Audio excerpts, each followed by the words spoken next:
In the coming segment, my guest is Mr. Mohamed Elalfy, our renowned political and economic analyst for tonight, who is going to read with us the scene, the presidential elections. What sort of leadership does Egypt need at this special moment in its history, a very important and a decisive moment in the history of the nation?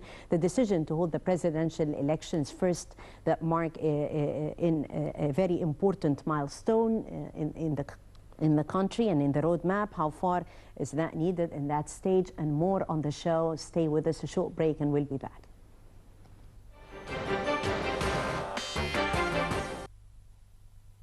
The Egyptian presidency has amended the presidential elections law, putting the changes forward for public debate until February the 9th.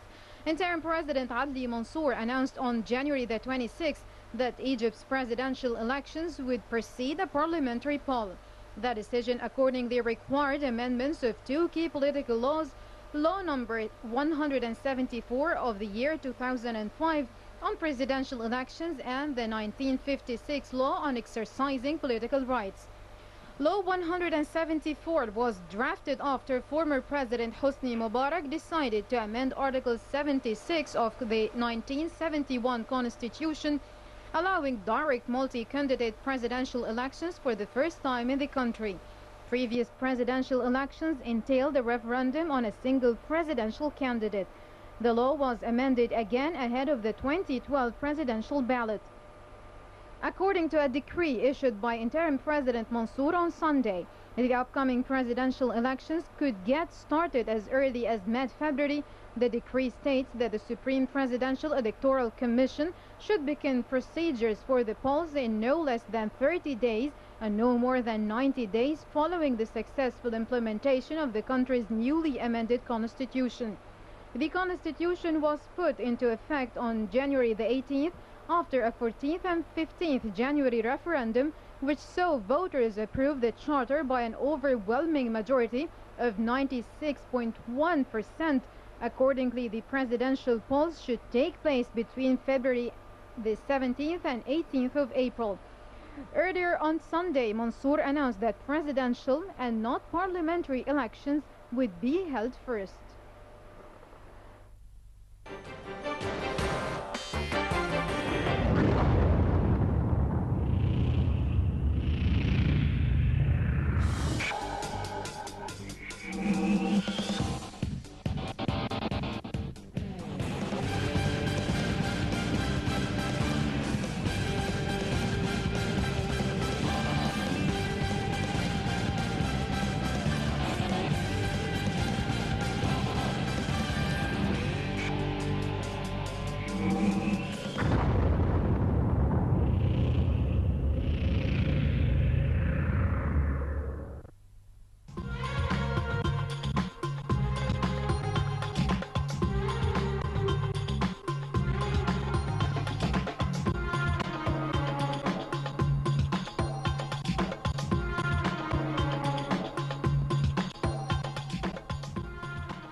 Back live for Thursday night's debate. Our topic tonight is definitely the political scene. How far are we now prepared for this important milestone, the presidential elections?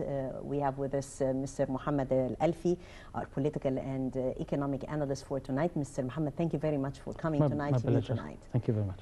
And after the presidential decree of President Adli Mansour, now the presidential elections first, I guess this important step was needed and it came timely. Yes, it's really important, and that is we have the full rights to decide which step will be first according to which will be useful for the country. Right. Outside, according to the roadmap, there is the media outside negotiate this point. They are trying to explain to the people outside. And to change the truth that Egyptians playing games against democracy or something like that, but they forget that that's our decision.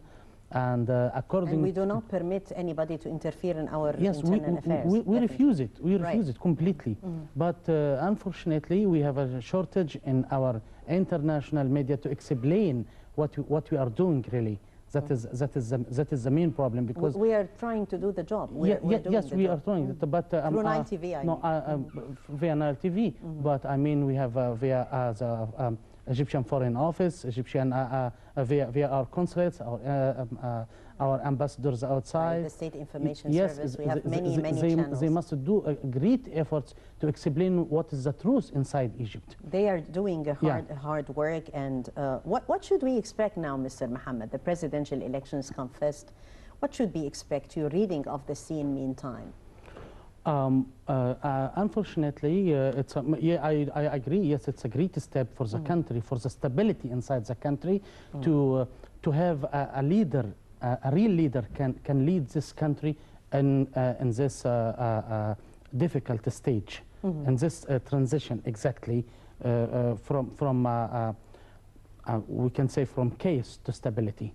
That difficult case, you named it a difficult case, yes, or a difficult situation. Maybe the situation, yes, it's extraordinary, and the criteria for leadership at this special moment, I guess, is considered to be a very important milestone too, the choice of the leader at this particular time. Yes, but I do agree with the people, with the most of the Egyptians. I do agree with them. We choose already our leader. We choose it, and we will vote for him.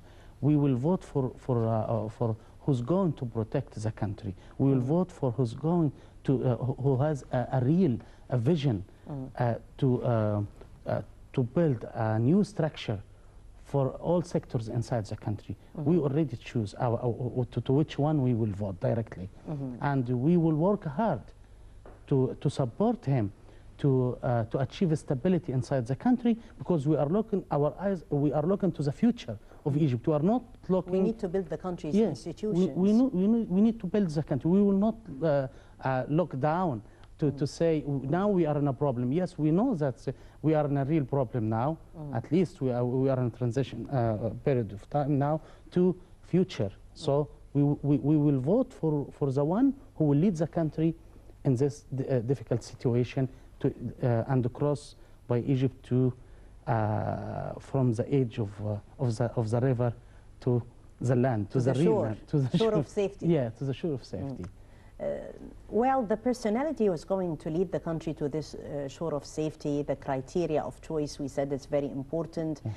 You mentioned a vision, which is considered to be key for the upcoming stage. Yes, we need a leader with a vision, with a sense of inspiration, who can inspire Egyptians to work hard, to build the country's institutions. Yes. People need to feel that there is a better tomorrow. The tomorrow is going to bring something better for them.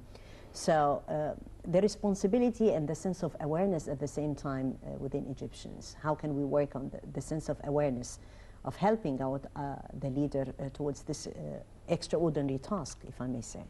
Actually, we must have a real plan to work on it. We need to have plans exactly to have a new structure for education, for medical sector, for industry, for investment. So each one, all sectors, each sector can prepare a plan for the next stage. But until now, unfortunately, there is no sectors create plans for futures. Most of them doing the same mistakes, to put all the responsibilities at the shoulder of the new leader. That's a big mistake done by... And he doesn't have still the magic stick in order to you know, that everything is going to be solved. Yeah, but also... Each institute, each sector should shoulder the responsibility. Yes, I agree. But until now, there is no sectors go to provide to say that is we are ready to prepare.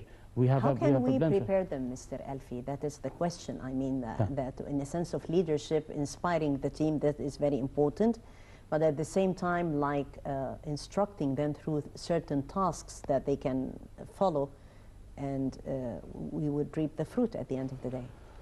All of them, they are waiting the instructions from the new leader to work. But We have 3 years.